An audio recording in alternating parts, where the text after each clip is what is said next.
Okay, today we are going to discuss about the subject indirect taxation, and I am going to give you outline about goods and services tax.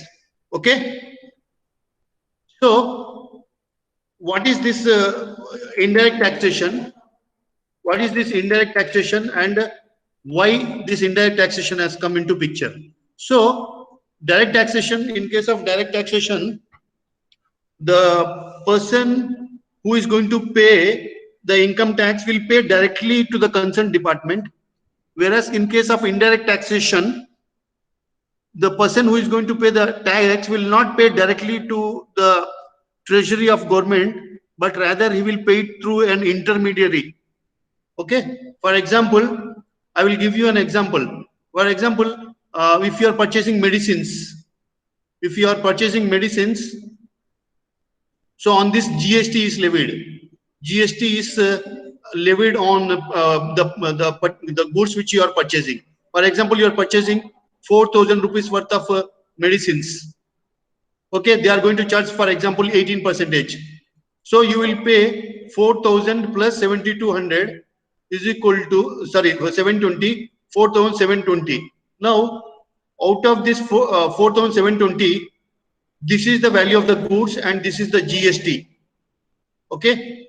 Now the shopkeeper will collect from you 4,200, 4,720, and out of this he will retain with him 720. Sorry, he will retain 4,000 with him, and the difference of 720 he will pay in your name to the government, the concerned department. So the purchaser or the buyer is not paying to his GST or taxation directly to the government. There is an intermediate or mediatory person who will collect on your behalf and will pay to government. So this is about the introductory understanding about indirect taxation. Okay. Now, how this GST has come into picture? GST, how it has come into picture? Let's understand it. Let's understand it. Okay. So previously there were so many taxes which were levied. So many taxes which were levied. For example, central excise was levied. Then there was central sales tax. Then there customs act, customs duty. Next one is service tax. So there were so many taxes which were there, and then they were subsumed.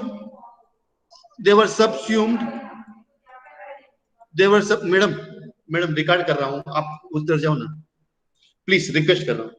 हाँ, ये recording में जा रहा अभी. So this all these taxes are subsumed and formed a tax called as GST. A tax called as GST. Now, what do you mean by GST? Okay, now let's understand why these taxes were subsumed, and we will understand what is central excise duty, what is sales tax, what is service tax, and what is customs duty and other aspects. So let's understand it. So previously we had something called as central excise. We have something called as sales tax. We have something called as service tax. We have something called as custom duty, and so on and so forth. Now, what are those taxes? So central excise. Now, what do you mean by central excise? So whenever there is a manufacturing of goods, for example, Tata Motors is there. They are manufacturing cars or trucks. So whenever there is an event called as manufacturing or production, the government has passed a resolution or regulation or rule that the manufacturer has to levy excise duty. Excise duty is duty on manufacturing. Madam, photo निकालना. Madam को बोलो. The manufacturer will levy excise duty. Okay. So whenever there is a production which is taking place, or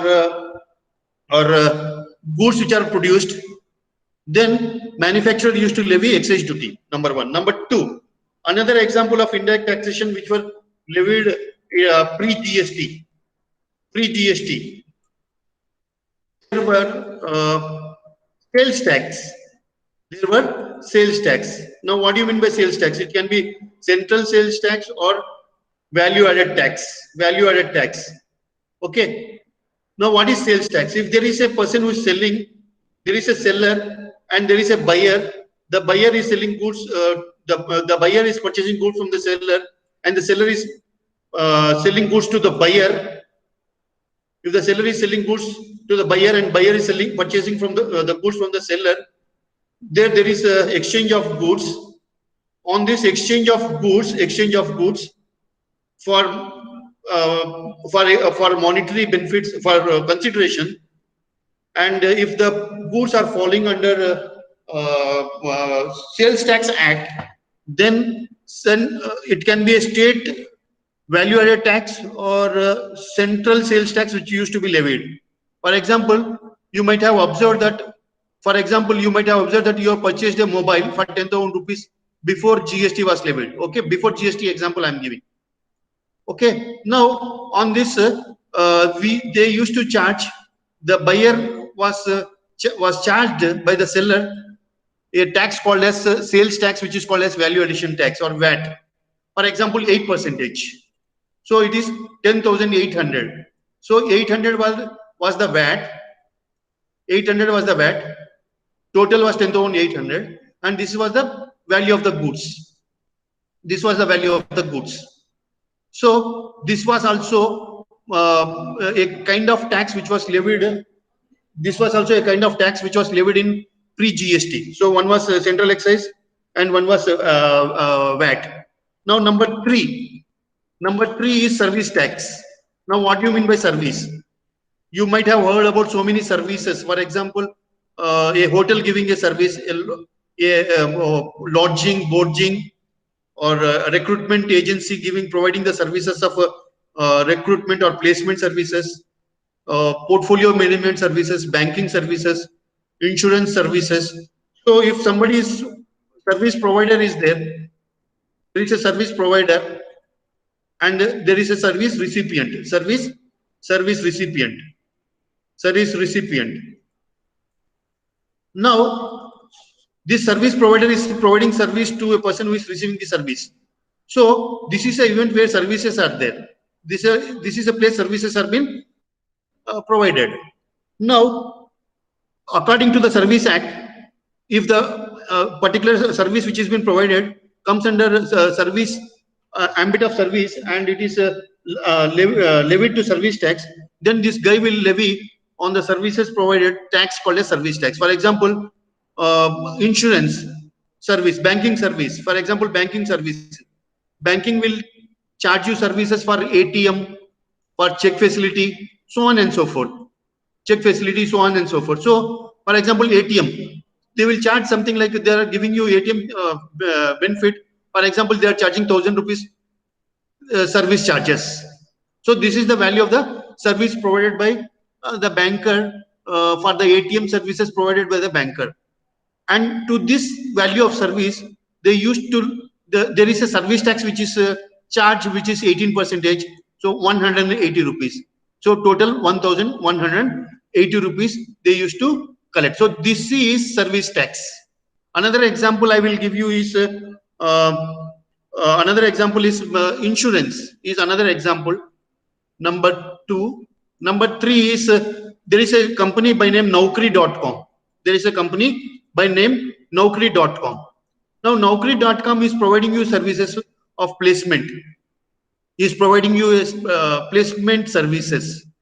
So, for example, if Mr. X has asked for services of Naukri.com to place them in a good company, so this company is charging some services, is rendering some services to Mr. X, and there is a service charge which will be collected by Naukri.com from Mr. X. For example, 2,000 rupees is the value of the service. 2,000 rupees is the value of the service.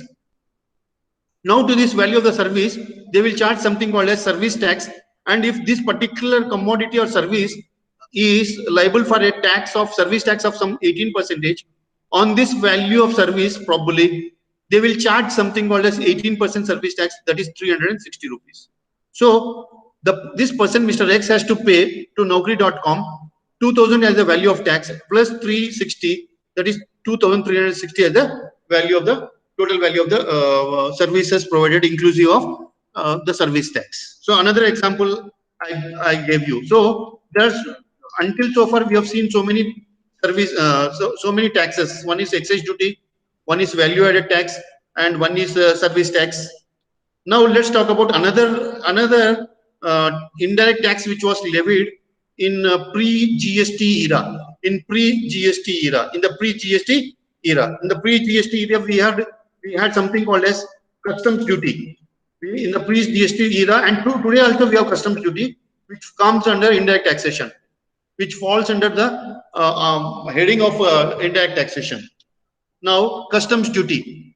Now, for example, Mr. X is importing some machinery, or exporting some goods or services.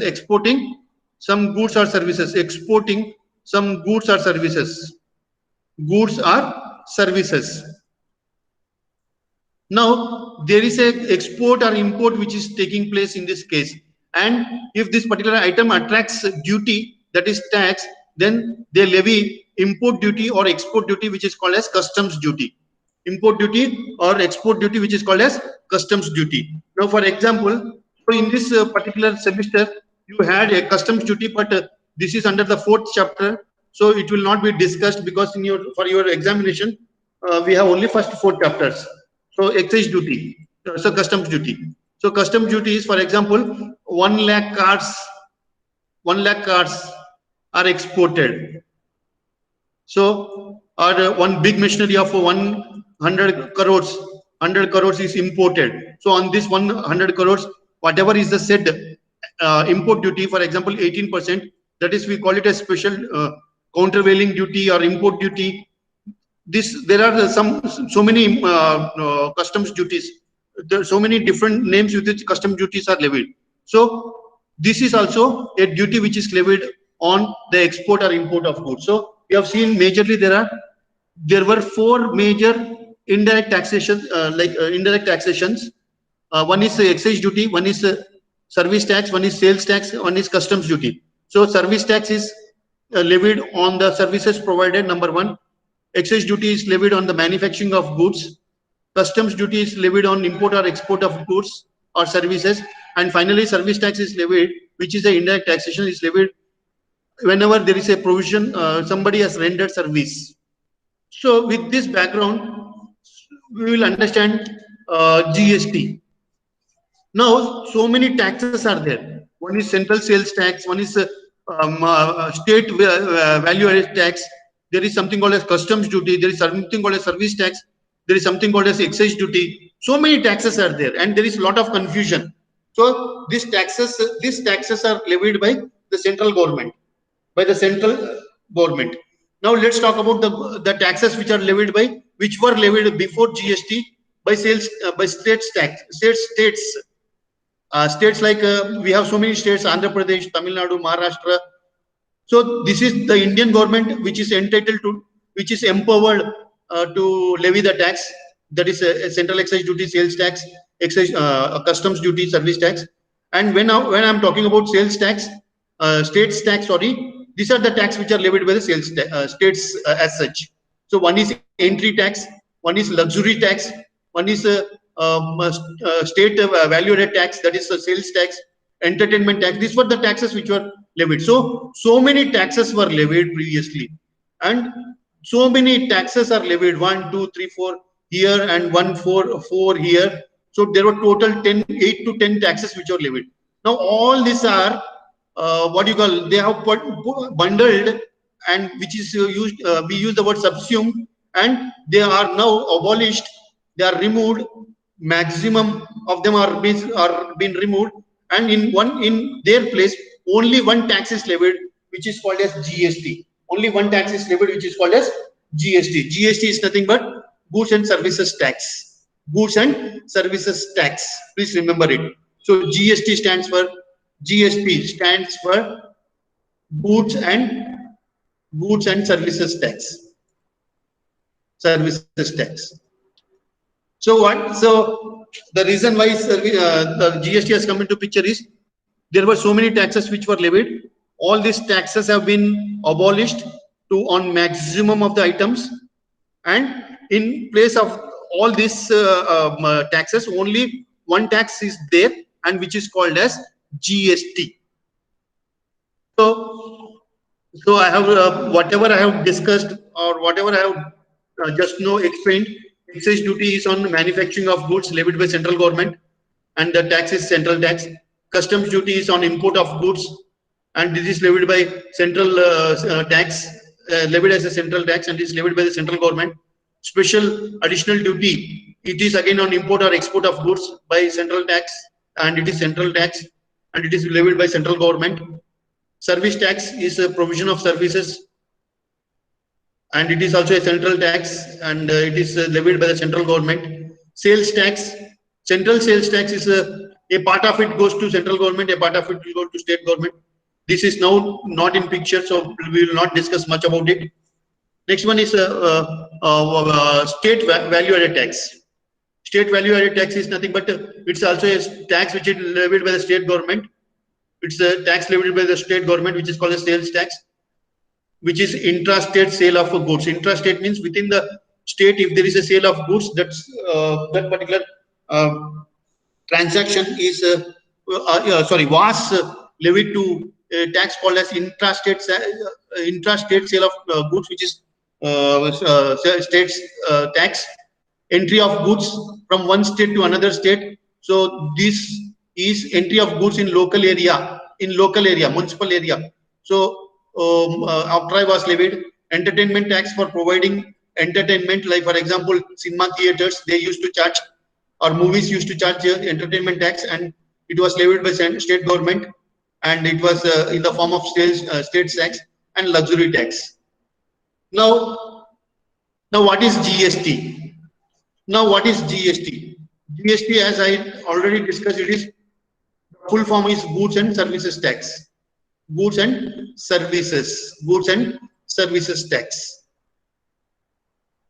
So it is one tax, only one tax. So previously we had 8 or 10 or 12 taxes.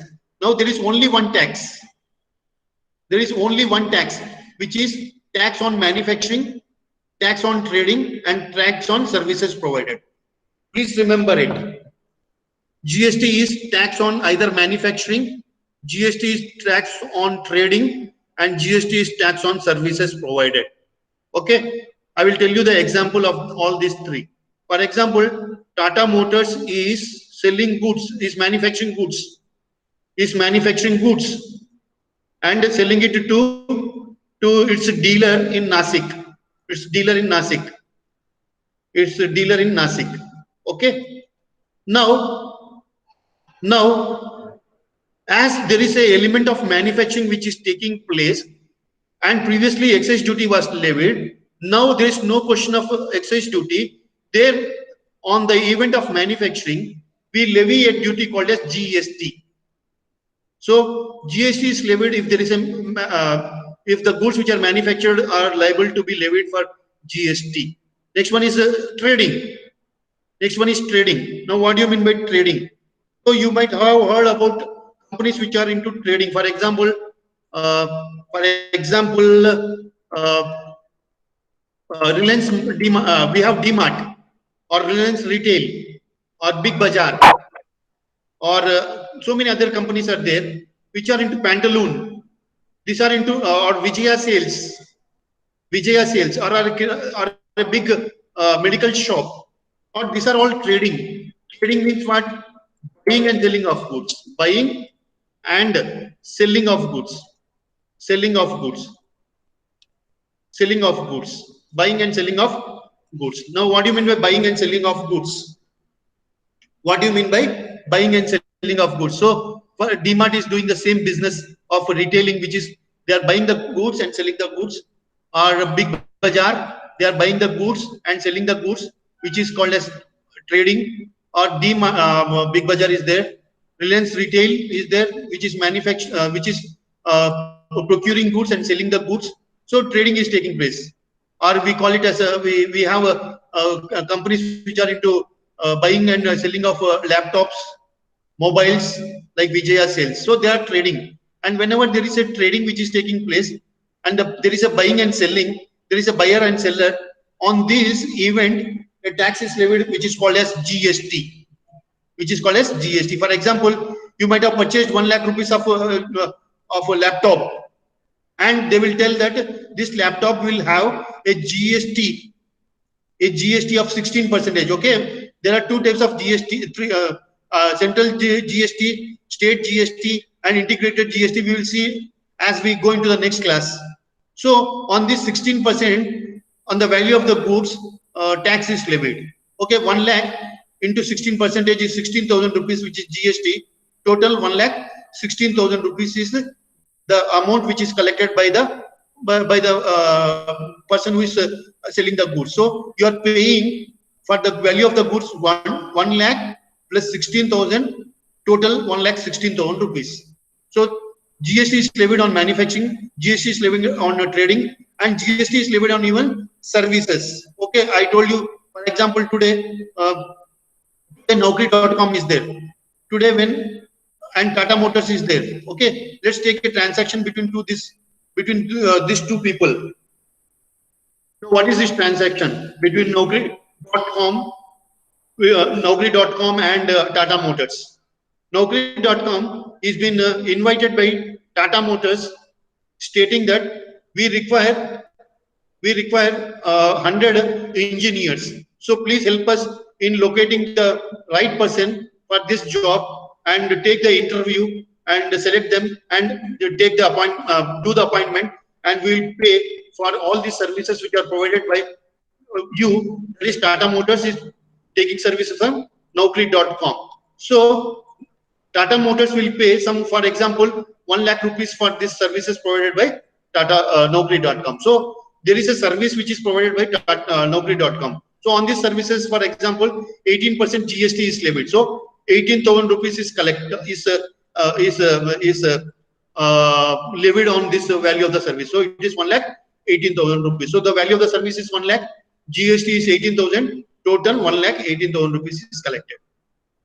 Next one. So the same one I am repeating. So previously, this were the taxes. All these are now all these taxes are now taxes which are not these are the taxes which are added, and we have only one tax which is called as GST. So excise duty, service tax, sales tax, entertainment tax, luxury tax, entry tax, tax on lottery, etc., etc. These are all combined, and it is formed into one. They are kept under one umbrella, and the name of the umbrella is GST. But still, there are some taxes which were levied previously. Still, they are there. For example, basic customs duty, export duty, still they are there. But these are the ones which are subsumed or which are combined together, and they are formulated in as GST. Now, next point is GST is a destination-based consumption tax. Now, GST is a destination-based consumption tax. Now, what does it mean? Destination-based consumption tax. This is very, very important.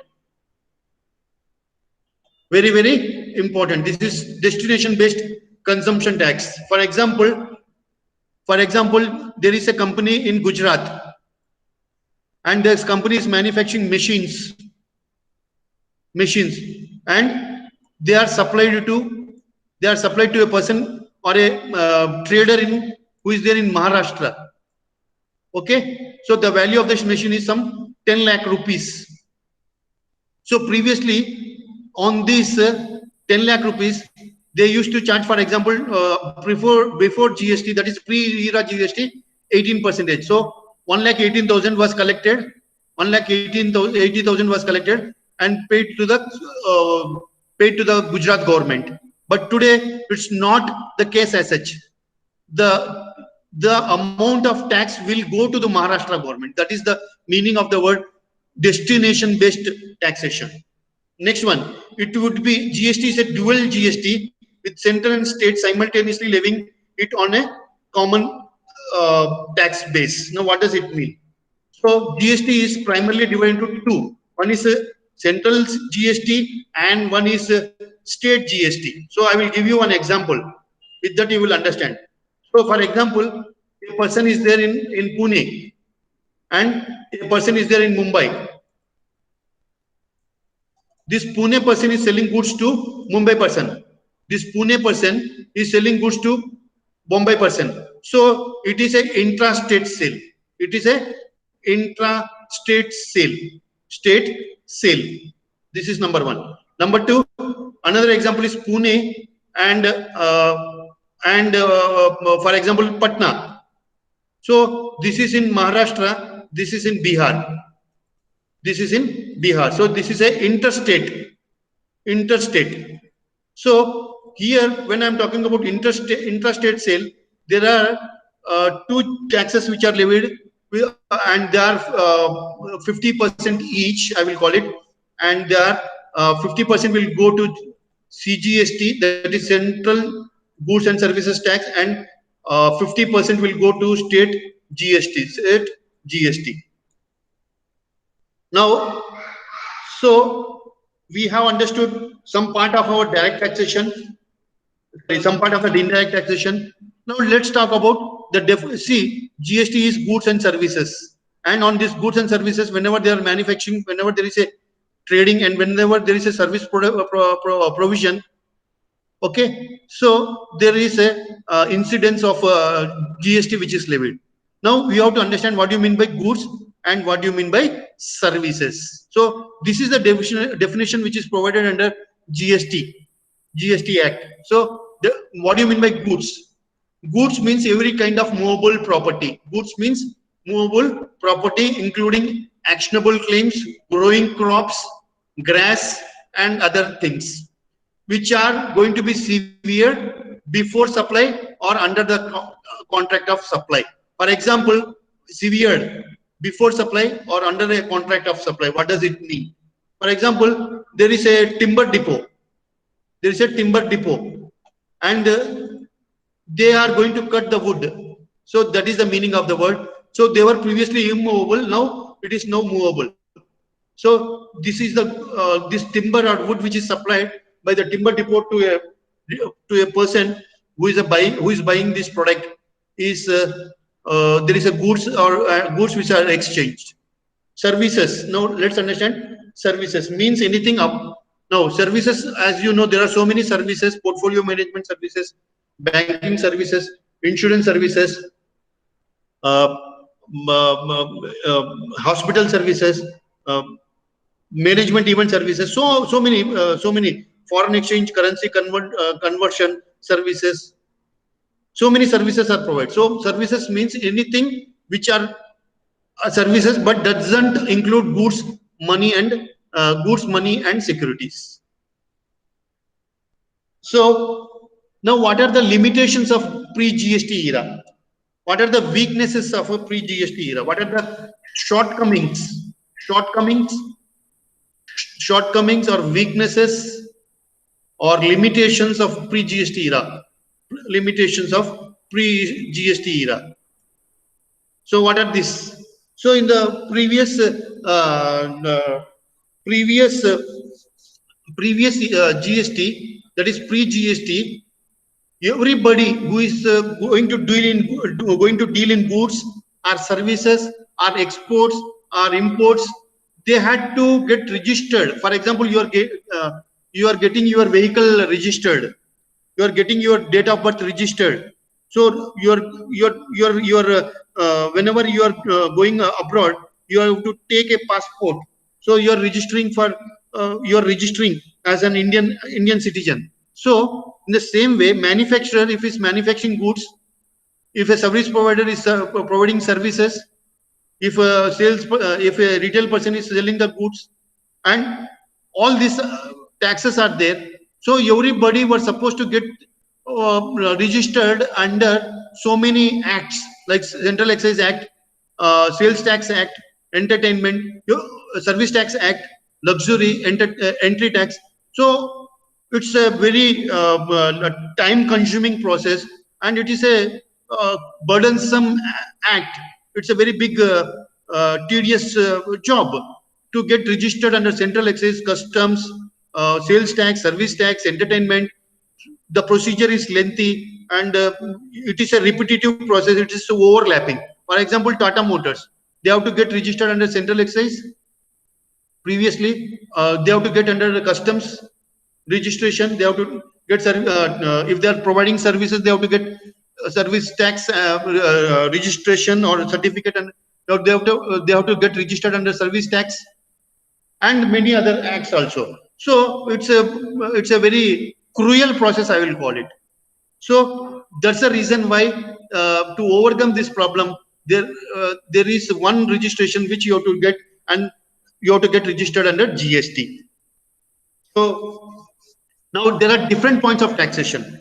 In another limitation, another short weakness of the previous era, another weakness of previous era, previous to GST was that there were different points of taxation. Every point there was a taxation. Every point there was a taxation. For example, Bajaj Auto. Bajaj Auto was manufacturing a two-wheeler. So when they are manufacturing two-wheeler and selling, and they are even giving services, so they have to collect from the customer Central Excise. They are selling the goods, so they have to charge sales tax, and they are servicing the two-wheeler sometime later. Then they are going to even tax service tax also. So many taxes they are collecting from a single person or at a single point of time. So the cost of the goods is becoming costlier. It's a very costly affair, I will call it. The goods are becoming costlier. Next one is lack of unity. Another limitation or disadvantage. Another limitation or disadvantage of previous to GST was that different states charge different tax rates.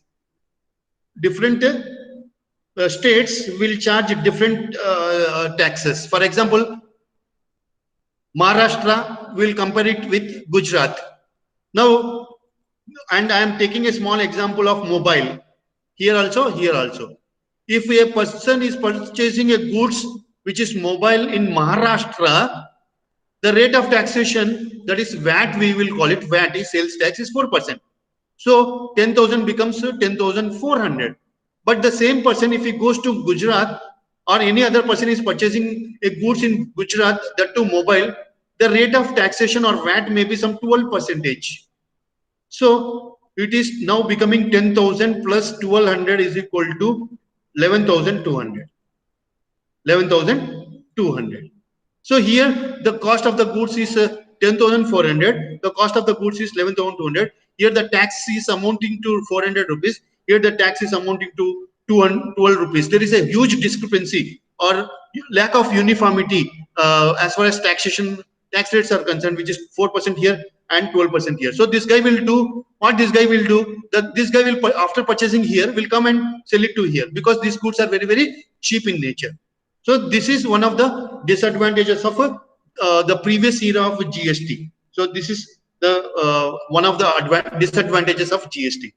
Another disadvantages of pre-GST or the taxes which were levied before to GST were, we were not able to identify whether this is a goods or a services. For example, software is being developed, software development. Now software development, whether it is a goods or service, before GST Act came into picture, we were not able to identify or clearly state whether this was a service or a goods manufactured. In the same way, a restaurant is providing food services. So here there is a food also, as well as there is a service also. So there we were not able to categorize whether it falls under food as a goods or it is a service, and it was rather difficult. So this problem is overcome because of levying only one tax, which is called as goods and services tax, which is uniform. Now limited exports. Another disadvantage of a pre-GST, so many taxes levied were limited export. Now what do you mean by limited export? What do you mean by limited export? Limited export is nothing but, for example, Tata Motors is there. Tata Motors is selling goods. They are first manufacturing. So for example, the car manufactured is 4 lakh rupees. So on this 4 lakh rupees, excise duty is levied, which is 12%, 48,000. Now 4 lakhs 48,000 is the value of the goods. So 12% excise duty on manufacturing on this 12%, 48,000, 4 lakh 48,000. Plus they are going to charge VAT of some 12% because not only they are manufacturing, they are even selling the goods. For example, some 20% is charged. Example. So it is 89,600. So it is now roughly around 5 lakhs 30,000. Now, apart from this, they are even assuming that they are giving services, and on this service tax is levied, and this is some 50,000 rupees. So now the total value of the goods purchased by the customer is now 5 lakhs 80,000 rupees. So 4 lakhs के ऊपर 1 lakh 80,000 tax लगा रहे, so total value of the goods has become 5 lakhs 80,000. So the taxes collected on this is almost 45%. Almost 45%, which is very, very high. And because of this reason, these people are not able to export these goods to other countries like USA or Brazil or South Africa or Korea or so on and so forth.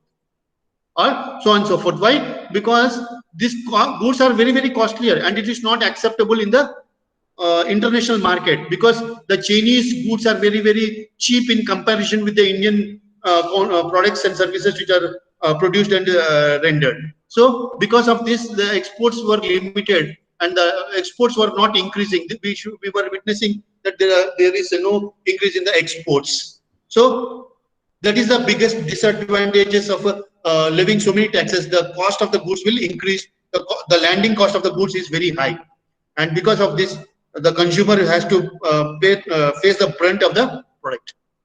Now, next one is complicated invoices. Complicated invoices. Now, so many formats are there. So many when in case of pre-GST, so many taxes were levied. So the invoice preparation was complicated. We have to write different registration numbers, different tax rates. So, like example, service tax, sales tax, excise duty, different registrations like excise duty registration, sales tax registration, service tax registration numbers have to be written, different valuations, so on and so forth. So complication as far as invoice preparation was concerned under pre-GST era was concerned. Next one is cascading effect. We will see when we are talking about central. We have something called as credit of duty paid. Credit of duty paid. At that time, I will explain to you. So GST is levied on the supply of goods and services. Just remember that goods GST is levied on supply of goods and services. Number one. Number two. Now let's understand the concept of supply. Let's understand the concept of supply. So under the concept of so please remember here I am telling you 100 times that this is a very, very important word under GST. Under GST, this is the most important word. Supply of goods, supply of services. If somebody is supplying goods and somebody is supplying services, it's not selling of goods. We don't use the word selling of goods or rendering of services. We use the word supply of services. If somebody is supplying the goods and services on this event, we levy a tax called as GST. On this event, we levy a tax called as GST. Okay, so goods and services is levied on the event which is taking place, which is called as supply of services and supply of goods. So supply is very, very important. For example, you go to Vijaya Sales. You go to Vijaya Sales. He will supply you a laptop to Mr. X. So there is a supply of laptop, supply of goods. So It is not, we don't use the word sales or transfer or anything else in GST. We use the word supply, supply, and supply. 100 times I am telling you. Please remember that in case of GST, we use the word supply and not sales or not transfer or something like that. The only word which is used, which is considered to be very, very important in GST is supply. Is supply. So what do you mean by supply? What do you mean by supply? So under supply, please remember we are going to talk about under supply three different topics: time of supply of goods and services, place of supply of goods and services, and value of supply of goods and services. Time of supply of services, time of supply of goods and services, time of supply of goods and services, place of supply of goods and services, and we are going to talk about the value of a supply and services as different chapters, and you can expect in the examination questions on this. Now what are the, let's understand the definition of supply.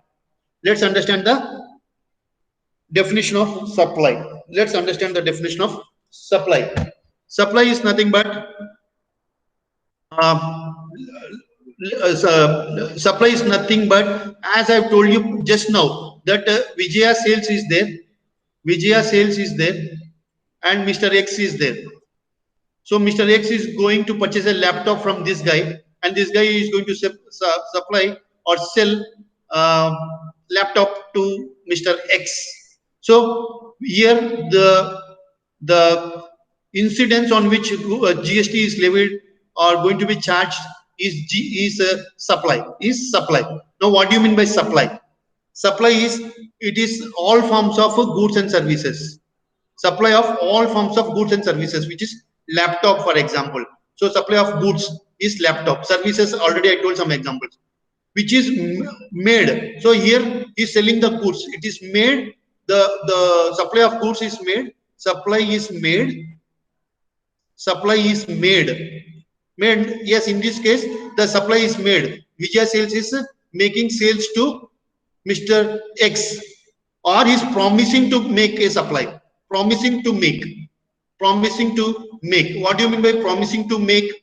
Promising to make means that he is taking some advance from Mr. X of some 20,000 rupees and telling that you come after 20 days or 5 days or 10 days, I am going to supply the goods. So in future also I am going to supply. In the future I am going to supply, and today I am promising you. So supply means supply of goods which are agreed or made to be agreed for consideration. Now this guy is giving laptop and Mr. X is purchasing laptop. So Mr. X is getting laptop and Vijaya Sales is getting money. That money is called as consideration. This money is called as consideration. This money is called as consideration. So hope you have understood. This is very, very important. Now this is by a person. By a person can be, it can be by individual, by a partnership firm, by a company, by a foreign company, by a foreign company registered in India and doing business in India, or a private limited company, or a public limited company, or so on and so forth. So this is in the furtherance of in the course of furtherance of business. In the course of furtherance of business. So this guy is doing business. So that's the reason we're selling, say, a laptop to this. So this is the definition of supply. This is the definition of supply. So definition of supply is supply of goods, supply of services. Today he is supplying, or tomorrow he may supply for money between two persons. That is, it can be a company to a person, and doing for the purpose of business. So this is the meaning of the word supply, or definition of the word supply under GST. So now various forms of supply. There are various forms of supply. There are various forms of supply. There are various forms of supply. Now, what are these various forms of supply? You can get an question on this in your examination. Question on this on your examination. Now, various forms of supply. So there are 4 categories under which the different forms of supply are falling. So 1, 2, 3, 4. The first one is vesting of ownership. Next one is without use of money, and third one is allowing for allowing for a limited period of time the asset of one person to by the other person, and the fourth is a disposal. Let's understand it. So in the previous example, just now I told that Vijaya Sales is selling goods to Mr. X. So the ownership is transferring. The ownership of the laptop is transferring from Vijaya Sales to Mr. X. So this is the meaning of the word. The ownership is transferring because they are selling the goods or they are transferring the goods. So it can be even a laptop or a mobile, etc., etc. So when I'm talking about supply, different forms of supply, it is vesting of ownership, means the ownership is changing because of sales and transfer. Number one. Number two is without use of money. Without use of money, for example, barter or exchange. So here also there is a form of supply. Now, what do you mean by barter? For example, previously there was a barter system of supply. There was a barter system of supply. For example, Mr. X is there and Mr. Y is there. Mr. X will give to Y 500 kilos of rice. 500 kilos of rice. And Y will give in turn to X for what he has got 500 kilos of rice, some 1000 kilos of wheat. So here also we assume that there is a supply of goods and services. So this is a barter or exchange, we call it. For example, I will give one example, better example, which you might have witnessed in your real time. Pragmatic example I will give you. Pragmatic example I will give you. Pragmatic example I will give you. Okay. For example, for example, washing machine is there. There is a company, Samsung. There is a showroom, Samsung showroom. Samsung showroom is there. They have told that exchange offer. They have told they have come out with an exchange offer. What do you mean by exchange offer? Old with new. Old with new. Old with new. Old with new means if you give your old washing machine to Samsung, they will give you a new washing machine, and for this you have to pay some 5,000 rupees also. So old machine plus 5,000 rupees is equal to new washing machine. So here we call it as exchange. So exchange also is a form of supply, and this whenever there is a supply of goods or services taking place, GST is levied. GST is levied. So please remember this. So barter and exchange also comes under the second form of supply. Now third one is a license or rental or lease. License or rental or lease. License or rental or lease. Now what do you mean by it? What do you mean by it? License. License is nothing but, for example, or rental or license. I will give you the example of a rental. So Mr. X is having his house. He's having a machine, for example. He's having a machine of some 10 lakh rupees. And this machine is given to Mr. Y for using this machine. So here this guy is not exchanging, but he is giving on rental purpose. So the rent is charged is some 2 lakh, for example, 2 lakh rupees per annum. So this is the service provided by Mr. X to Mr. Y, and there is a rental charge for the usage of X asset by Y, and this is also a form of supply. Next one is disposal. For example, an old car is disposed. Old car of some of rupees 2 lakhs is disposed. Or sent to scrap. गुजरी को डाल दिया तो गुजरी वालों ने कुछ पैसा दिया. Or a old factory is disposed. So this is also a form of supply. We will not go into the intricacies of that one. Now I will give we will take a small example. With this example we will understand it. So let's take the first example. The first example is A sold goods to B. The property in the goods has been transferred from A to B. to B, and the property in the laptop has transferred from A to B. Means what? Now look at the definition. The definition is there. A is selling the goods to B for consideration, for furtherance of business, and there is a transfer which is taking place. There is a ownership which is changed. There is a ownership which has changed.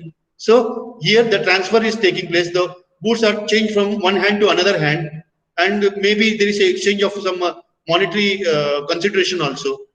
So there is a supply of goods. With this I will stop, and in the next class, that is tomorrow, we'll join at 3 o'clock and we'll discuss further. So if you have any doubts, you can ask me. Here I am going to stop.